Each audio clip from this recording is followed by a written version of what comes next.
Kirocho was born in 1962 in Nyeri County. He is currently the Inspector General, National Police Service. He oversees the day-to-day running of the National Police Service. He is a renowned commander who successfully spearheaded various operations, notable of them being the multi-agency operation in neutralizing Dusit D2 terrorist attack and Operation Linda Boni Forest. He is awarded the Moran of the Order of the Golden Heart, MGH.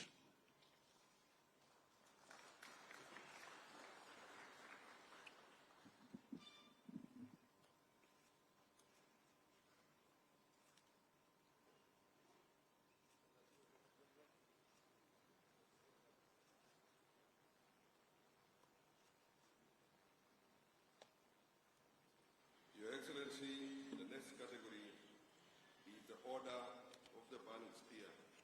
First class, Chief of the Order of the Burning Spear, CDS. Sir, I now present Mr. Shah Pangach.